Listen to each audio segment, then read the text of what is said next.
going on, guys? Aaron from Top Tier Gaming here, and today I'm coming at you with an updated Exo Sister deck for the brand new ban list that goes into effect October 3rd. And Exo Sister are looking like they're going to be a huge powerhouse in the next format, simply because Tearlaments are seeming to be the best deck. So decks like Exo Sister that are almost purely designed to counter a deck like Tearlaments are, really good going into next format, and you can really shape your build to really maximize your chances against what you're going to see in the meta. Before we hop into this deck profile, I do want to let you guys know, Discord link down below along with all of our other social media links. Also, I'm trying to hit 20,000 subscribers, so if you really like what you see here, you enjoy this Yu-Gi-Oh content, feel free to like and subscribe. It really helps me out and what I do here on the channel to keep providing high quality Yu-Gi-Oh content. So without further ado, let's hop into this Exo Sister deck profile. Alright, so starting off with the Exo Sister lineup, we are going to be on, of course, 3 Exo Sister Martha.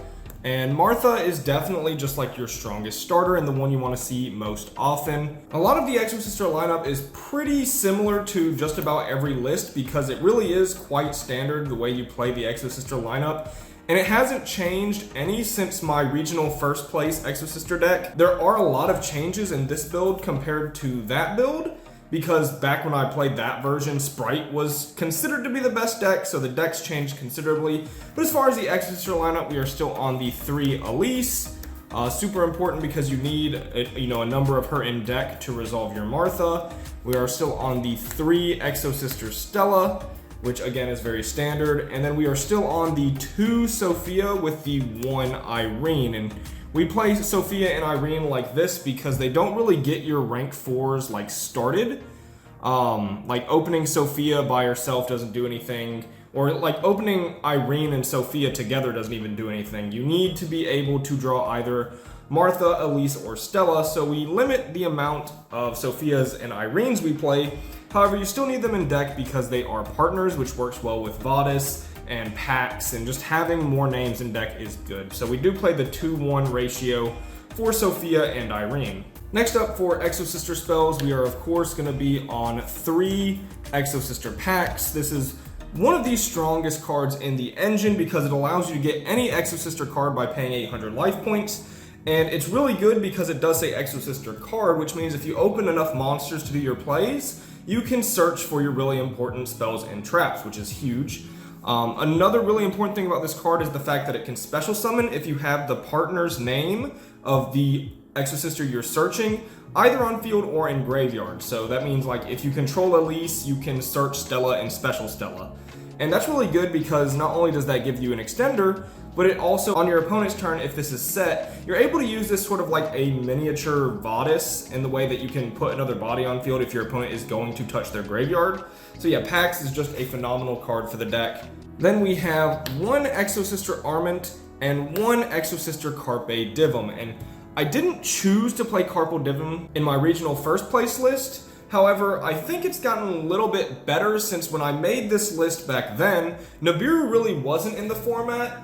But since then, Nibiru has come back in full force, so this card plays around Nibiru extremely well. Also on the most recent Forbidden Limited list, Mystic Mind did not get banned, and this is also one of the best outs to Mystic Mind there is. So Carpe Divum is really good, and then I still like the 1 Armament. It's really good when you like get interrupted, especially and you're stuck with like 1 regular Exo Sister monster on your field. This is like really good in matchups where they're not messing with their graveyard, so I really want this in matchups like Fluandereeze, which could be a really good deck this meta. Even sometimes if Sprite isn't going to touch their graveyard, Armament is super good. You don't really need this against Tearlaments specifically, but it is really nice to have in deck for like decks that are not messing with your gimmick. Lastly, for the Exo Sister engine, we are on the 3 Exo Sister Vadis, which I bumped this up to 3. I was playing 2 when I got first at the regional. However, I feel like 3 is fine now because like drawing this card against Tearlaments is a super huge blowout. Like now that Tear is going to be the deck you play most often, a card like Vadis is even better because you're able to really get the blowout potential off of this card against that matchup. Also, it is just like a starter, like it gets you to a rank 4 if you're able to activate it on your turn. And yeah, Vadis is super good. If I'm going to play 3 of any of the trap cards, it would be Vadis since it's a starter. However, I'm only playing 2 Returnia. This card is absolutely insane, but you don't only need to play 3 of it because it, unlike Vadis, This requires you to see an Exo Sister monster to play, and it's not a starter, so you really don't want to like brick on this card or too many of it. However, this is one of your best interruptions. Like if you're starting to do 3 or 4 banishes on your opponent's turn, it's probably because of this card stacking with other banishes. Like this card being able to double banish in some situations is broken. Being able to exceed with your monsters is pretty good off of it too. It's just a really powerful card. 3, Pot of Prosperity. This card I still feel is like pretty mandatory in this deck. Like I wish I didn't have to play it because you have some in-engine cards like Sophia that really don't work well with Prosperity. However, this card is super good in the deck because 1, your extra deck naturally has about 6 flex spots, which is very convenient. But also it's very important you see Martha or super powerful go second cards or whatever you need to actually play the game. Luckily, this card did just get reprinted in the 2022 Megatin, so if this wasn't accessible before, it is a little more accessible now. However, if you can't afford this, there are like replacements. You could just run more trap cards or more hand traps over this slot. You could even try Small World instead of Prosperity to try and search Martha. However, if you do have access to this card, I highly recommend playing 3 of it. 2, Triple Tactics Talent. I think this card is still pretty good, and I like it in Exo Sister a lot because there's a lot of points where you are very easily hand trapped and it can really stop your plays. So I like tactics in this deck. It worked really well for me in the past, and I think I want to continue playing it.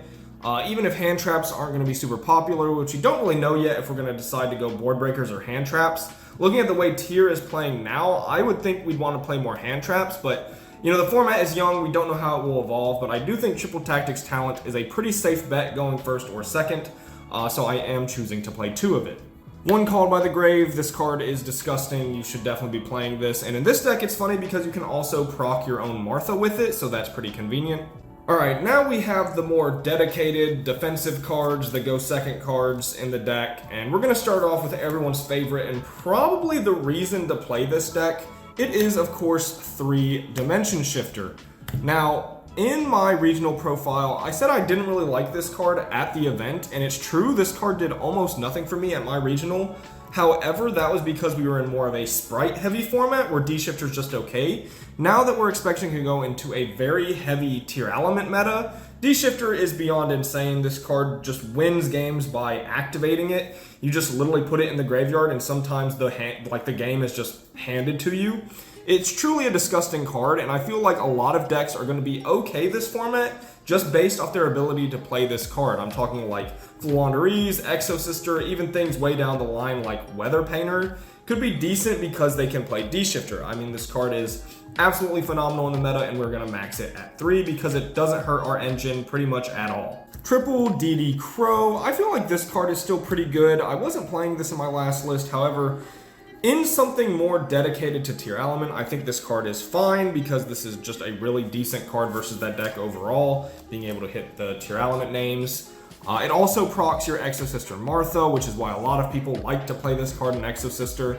And yeah, I think it's overall pretty solid right now. Its only bad matchup would be like the mirror match and Fluandereeze, but there's a lot of decks this hits right now, like Tier, Drytron. You can hit the Elf target in Sprite, so overall a really powerful card. And then I am playing 3 Infinite Impermanence. This is, again, just a very standard good go second card that's a good top deck. It hits Spell Canceller if it's not protected by Elf, so that's pretty big. It being a trap is super, super relevant, and also it plays well under D-Shifter, which I like. Like, you can't activate Crow if you've D-Shifted your opponent, but Imperm works just fine, so this is like the 6 regular hand traps I decide to play. Now, the last card in the deck is something I'm testing, and I think when I show it, a lot of people are going to be like, wow, that's kind of iffy, and like, fair enough, it's still just a testing thing, but last format, I felt like Dark Ruler No More was super good because it was able to stop the Sprite boards that were expected to be, very dominant, but Dark Ruler is just like okay versus Tearlaments. It's not bad versus some versions, however, like the Spell Canceller version, obviously it does nothing. So I'm testing something in place of Dark Ruler that I think fits really well this format versus Danger Tearlaments that are either setting Eradicator to call spells or Spell Canceller boards or Unbreakable boards overall. I am choosing to main deck 3 evenly matched. Now, again, that seems kind of weird because usually the only decks that main this are things like Altergeist where they get like benefits off activating evenly matched off of Faker.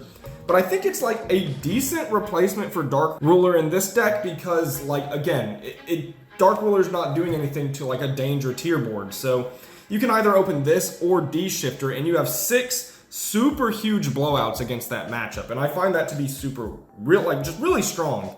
Another option I considered was Raigeki, and that's something they're doing in the OCG. And it's like really good versus a lot of regular boards right now, especially when you can just like normal summon an Exo Sister monster, activate Raigeki, and if they want to like use any of their graveyard effects like graveyard tiers like Hovness, then they're gonna proc your Exo Sister, right? Which is pretty nice. However, I kind of feel like Evenly Matched is more suitable right now, and even though I don't have like a lot of testing with the new format because obviously it hasn't even technically started yet, I do think this card could find its way in some main decks, and yeah, I think I like this idea. On to the extra deck, we have the very standard triple Michaelis, and this is obviously just like the best Exo Sister extra deck monster. You're going into her most often. She's your banish, like your best interrupt, and also searching spells and traps is very good. Then we are on 2 Exo Sister Caspatel. This is the one that searches a monster, so very relevant to get follow-up in the form of Martha or just get another Exo Sister name. And this also stops players from special summoning monsters from the graveyard, which doesn't come up too much this format. It's like okay versus, I guess, specifically Kaleido Heart, but there's a better card for Caspatel. Then we're on 1 Gabrine, which is one of my favorite Exo Sister monsters. I really love the Imperm effect, and then her attack gain for all your Exceed monsters gain 800 is like super relevant. It comes up all the time. And then Asophiel is probably one of the most important ones because this is technically like your Abyss Dweller. Like you just summon her, she activates, and your opponent can't activate card effects in the graveyard for the rest of that turn, and that is super huge, obviously versus a deck like Tearlaments. So yeah, this deck is definitely obviously designed to beat tier. But that's one thing I like about Gabrine, that, you know, why I said I like her, is especially in matchups that are weird like the Mirror Match or Fluandereeze, this one comes up a lot more because an Imperm is very good versus those decks. So yeah, we are playing these 7 like regular Exo Sister extra deck monsters. And then we are on the 2 Exo Sister Magnifica, and of course this card is sort of the boss monster for the deck if you're able to go into this. Of course you have to do it safely and know you're not going to get into Birud.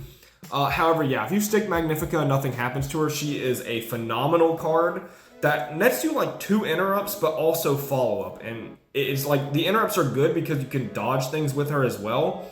She's a super strong card, and I remember specifically at the regional I went to, one of her best like effects was the fact that she can just attack twice, which is super good for closing out games, and she is gigantic on both attack and defense. So, pretty magnificent card here. Then, like I said, you have like 6 flex spots to play with.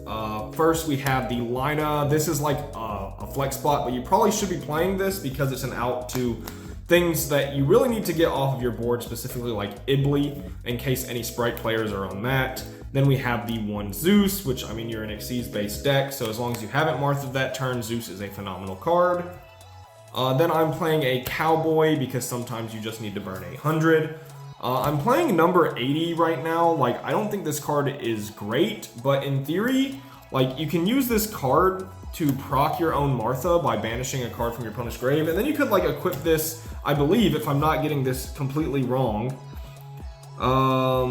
Yeah, you could like equip this to a Magnifica, and then it becomes 4,000 attack, and then you swing twice, and that's like 8,000, right? So that's kind of nifty.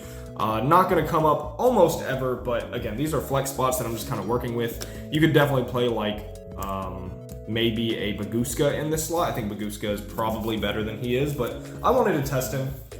And then, you know, Nadir did just go to 3, so I'm playing what you could either consider to be like Ultimate Slayer targets if you wanted to play that in your side deck, or like Maximus targets. So a little Christmas package, we have the Wind Pegasus and the Natisse.